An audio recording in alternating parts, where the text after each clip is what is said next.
थोड़ा पानी छींटना। तुम ये तो नियम बना सकती हो ना कि मैं घर में से पानी लूंगी, मटके में से, परिंदे में से, और घर के बाहर छींटूंगी। क्या होता है मटके का पानी बाहर छींटने से, परिंदे का पानी बाहर छींटने से? तो गरुड़ पुराण के अंतर्गत लिखा है तृतीय अंश के अंदर कि हमारे घर का जो मटका होता है वो मटका परिंदा कहलाता है। परिंदा का मतलब होता है पितरों का स्थान। हम उसमें से जब पानी लेकर घर के दरवाजे पर छींटते हैं तो हमारे द्वार पर जितने भी पितर रात्रि भर में आकर भोजन की याचना करते हैं उस जल से उनकी तृप्ति हो जाती है। तो हमारे पूर्वजों को श्राद्ध पक्ष में पानी देने की भी जरूरत नहीं पड़ती, पिंड देने की भी जरूरत नहीं पड़ती, वो उससे तृप्त हो जाते हैं मात्र जल का सींचन करने से, मात्र जल का सींचन कर देने से।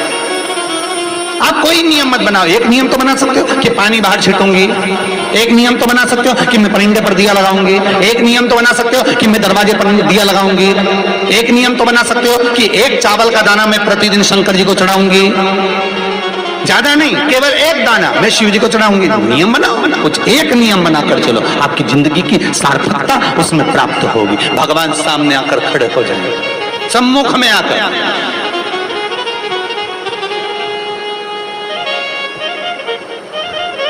नियम आपका होगा, पूरा उसको करना होगा, पूरा उसको करना। तेरे मंदिर में आना मेरा काम है और मेरी बिगड़ी बनाना तेरा काम।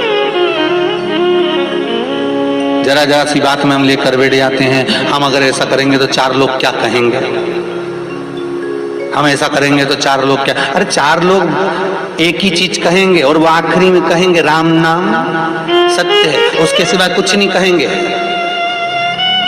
और चार लोगों के चक्कर में पड़े रहोगे तो आगे का जीवन बिगड़ जाएगा। क्या किसको रोइए, बोलो जम के, चादर तान के सोई। नियम है महाराज, आप कोई बहुत बड़ा काम करने जा रहे हो, बहुत बड़ा यज्ञ अनुष्ठान, विवाह, शादी आदि फंक्शन करने जा रहे हो, 4 दिन 8 दिन के लिए आप घर से बाहर जा रहे हो और आपको लगता है कि घर में ताला कैसे लगाएं, तो निवेदन है एक तांबे के कलश में जल भर लीजिए और जल भरकर उसमें थोड़ी सी काली तिल डाल दीजिए। भूतेश्वर शिव का नाम लेकर। कौन से शिव का? भूतेश्वर, शमशानवासी भूतेश्वर शिव का नाम लेकर काली तिल डाल दीजिए, कलश को प्लेट से ढक दीजिए, घर के किसी भी भाग में उसको रख दीजिए। उसके बाद आप चले जाए। किसी की सामर्थ्यता नहीं है कि उस घर में कोई पांव रखे, किसी की सामर्थ्यता नहीं है। और अगर कोई भूले से पांव भी रख दिया तो 22 दिन या 21 दिन के अंदर उसको, जैसे लोगों को हवा आती है बस उसको चक्कर आना चालू हो, बाल खोल खोल के घुमा मिलेगा। शास्त्र प्रमाण करता है हमारा भूतेश्वर शिव। ये कलश जो होता है ना, जल का जो पात्र होता है, ये साधारण नहीं होता, सहज नहीं होता महाराज। आप सबको मालूम होगा कि एक बार भगवान राम जी महाराज को, लक्ष्मण को, लंकाधिपति रावण जो था, उस लंकाधिपति रावण ने देखा कि मेरी सेना जब हारने लगी, मेरी सेना जब हार रही है, तो लंकाधिपति रावण ने अहिरावण को बुलाया, मायावी अहिरावण, और अहिरावण को बुलाकर कहा भाई अहिरावण, मेरी सेना हार रही है, तू ऐसा करके सबको चपत कर दे। अहिरावण ने ऐसा चाल चला कि सबको बेहोश कर दिया, सबको मूर्छा दे दी अहिरावण ने, और राम और लक्ष्मण को उठाकर अहिरावण पाताल में ले गया। यह अहिरावण देवी की आराधना करता था, और वो भी जगदम्बा काली की आराधना। रावण शिव की आराधना करता था, विभीषण नारायण की आराधना करता था, और अहिरावण जगदम्बा की आराधना करता था। अब अहिरावण राम और लक्ष्मण को ले जाकर पाताल में छुपा दिया। चारों तरफ हाहाकार मच गई। विभीषण को लगा आखिर हुआ क्या, ये सब सो गए, बेहोशी में पड़े हुए हैं, इनको मूर्छा आ गई, क्या हुआ क्या है। तब विभीषण के पास में श्री हनुमान जी महाराज आए। केवल 2 ऐसे थे जिनको मूर्छा नहीं छाई थी, एक विभीषण और एक हनुमान, क्योंकि हनुमान शिव का होता, रुद्र का होता, शंकर का एक स्वरूप। बेहोशी नहीं छाई। हुआ क्या, विभीषण ने कहा हनुमान बस मैं इतना सा पूछना चाहता हूं कि मेरे ऊपर तो माया चलती नहीं, पर तुम्हारे ऊपर माया नहीं चली, इसका कारण क्या?